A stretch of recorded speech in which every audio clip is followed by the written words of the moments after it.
ma jeunesse, qui est pour moi un avenir. Et je suis devenu un objet de raillerie. Chaque jour, l'objet de leurs chansons dans des radios et télévisions. Des enfants et nourrissons en défaillance et rendent l'âme au sein de leur mère. Non, mon Dieu! Oh, mon enfant! Car il fallait que des femmes dévorassent les fruits des entrailles des petits enfants, l'objet de leur tendresse. Mais tous ces enfants, jeunes et vieillards, se sont tous couchés par terre. Couchés! Et même les sacrificateurs et des prophètes se sont tous massacrés dans des sanctuaires.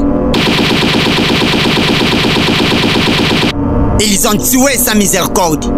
Et même les femmes sont devenues l'objet de viol. Non! Pitié! Non! Non! Desséchés du soif, car nous buvons notre eau à prix d'argent et nous payons notre propre bois. Nous tendons les mains vers l'Orient et l'Occident pour nous rassasier ne fût-ce que du pain. Pendant que je suis la gâchette d'un continent qui a la forme d'un revolver et moi-même j'ai la forme d'une mitraillette. Un véritable berceau pour l'humanité, riche en eau qui compte des espèces de poissons et en forêt qui compte plusieurs sortes d'animaux, riche en minerais et semblable à un paradis, entouré de frères et amis. Mais quand le Congo a étendu ses mains, personne ne le console. Le Congo appelle ses amis, mais ils l'ont trompé. Ils ont entendu nos cris de secours, mais ils tournent et retournent leurs mains. Voilà pourquoi mon cœur est bouleversé au-dedans de moi. Et j'habite dans des ténèbres comme ceux qui sont déjà morts, dit Poutine. Que dois-je dire? Et qui pourra me guérir? Car ma plaie est grande comme la mer. Et nous attendions vraiment du secours vers les nations qui ne nous ont pas délivrés. Voilà pourquoi mon œil fond des larmes, sans repos et sans relâche, jusqu'à ce que nous Pontoulés nous regardent et voient du haut des cieux. Car on épie nos pas pour nous empêcher d'aller sur nos places. Car notre héritage et richesse passent aux étrangers et nos maisons aux inconnus. Mon peuple sont devenus cruels comme des autruches du désert à cause de la misère. Ils ont perdu l'essence de l'amour et de la vie. Des étrangers dominent sur notre propre sol. La joie a disparu dans nos cœurs et les deuils remplacent nos danses. Car la couronne de notre tête fait tomber. Alors, ne te donne aucun relâche.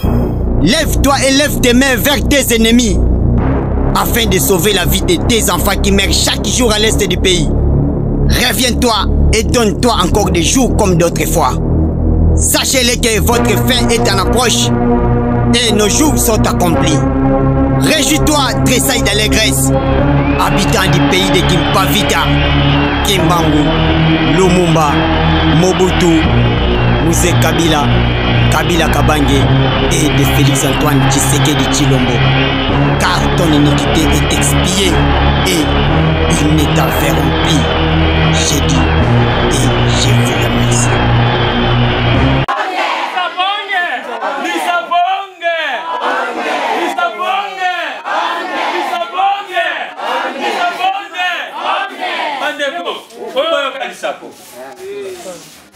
Kala tozalaka na mwana mwasi moko kitoko pe bonzenga oyo sango na ye epanzanaki mokili mobimba ya solo azalaki moto moyindo lokola ngai na yo kasi lolenge na ye ya kozala ezalaki lokola ya mindele kasi tala lelo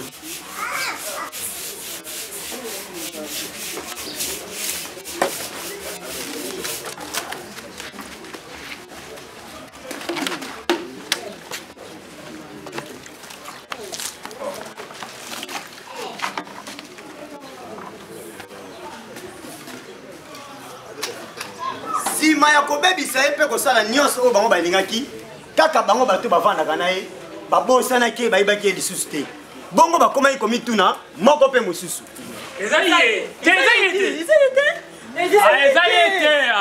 ete boya kozala boye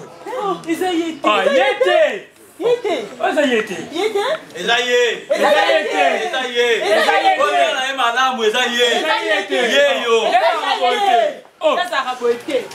Kasi yango esalaki ntima na ye pasi mpe alelaki. Kasi esukaki boni bandeko botala ye malamu maleo. Ah, Isaïe. Bozotala nga boye pona nini? Pe pona nini bolingi bosala sembla ya koyeba ngai? Pendant que boyebi ngai malamu utakala. Ngai yo Kinshasa. Oyo bobengaka kala label. Soki lelo na komi salité. Un beau matin, dans un beau village, pendant que les habitants partent chacun de sa direction habituelle. Hey, c'est l'heure du salut au drapeau. Tout le monde sont debout. Et personne ne bouge.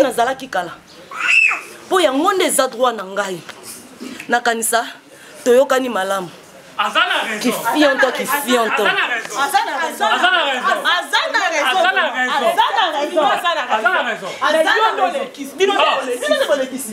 Bino tu bebisi kisa o bino ngana bebisi biso to bebisi ani bo bebisi bino nde bozana bolamba pondu bolamba matembele bolamba nyoso matiti na bino wapi na balabala ntita manga na bino ya munene ekwisa ka matiti na baba si bokombola bongo yo moko basalite ya bana na yo nyoso kamata kobwaka na balabala otalaka te on va dire quoi on a surtout les rêves pas bino nde bole bino nde legisi bino nde bole bino nde legisi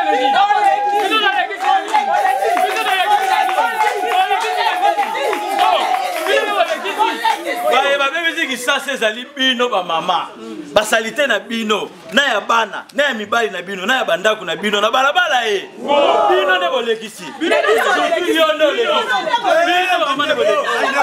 bandeko eza likambo koswana to kobendana te eza nde likambo kolinga koyeba nini esengeli biso population tosala po Kinshasa na biso ezonga lolenge yango ezalaka kala tokosala nini sima kotia bopeto na kati ya ndako na yo kanisa mpe kotia bopeto libanda mpe nzinga na yo mpe sima kosala bongo kangisa bosoto na yo nyonso pesa mwana bato bayebi esika ya kobwaka yango bandeko soki tokosala boye ate bamaladi ya mike tobelaka ekokende mosika na biso o malaria nyonso nyonso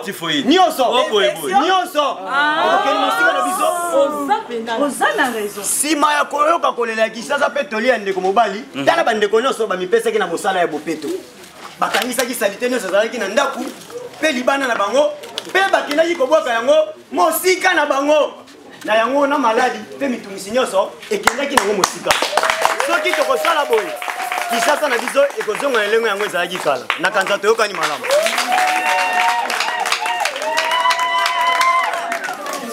Tomai Sadila, Ayaya Kongo Zambote, Tomai Lunda, Tomai Sadila, Ayaya Kongo Zambote, Tomai Lunda, Tomai Sadila, Ayaya Kongo Zambote, Tomai Lunda, Tomai Sadila, Ayaya Kongo Zambote, Tomai Lunda, Tomai Sadila, Ayaya Kongo Zambote, Tomai Lunda, Tomai Sadila, Ayaya Kongo Zambote, Tomai Lunda, Tomai Sadila, Ayaya Kongo Zambote, Tomai Lunda, Tomai Sadila, Ayaya Kongo Zambote, Tomai Lunda, Tomai Sadila.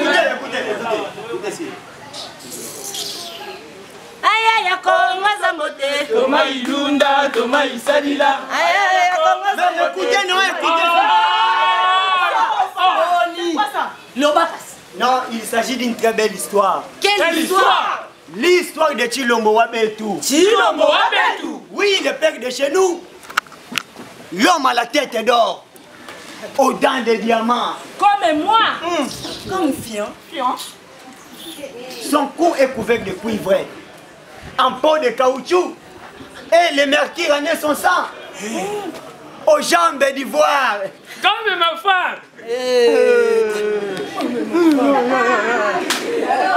Escorté par les okapis.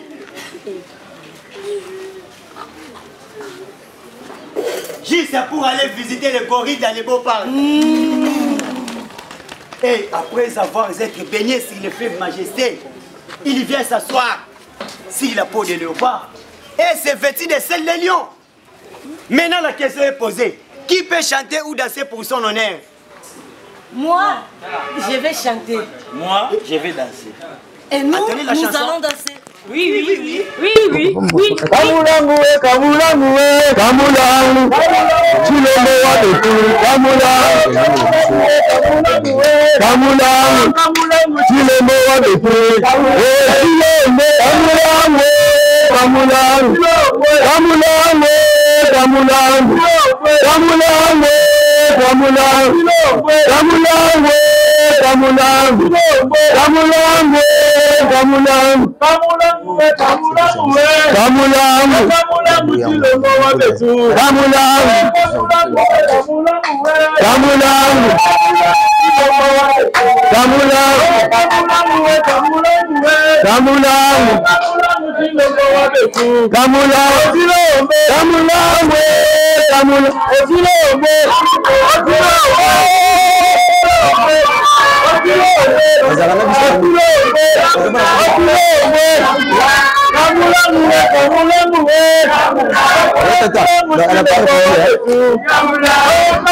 Kamulangu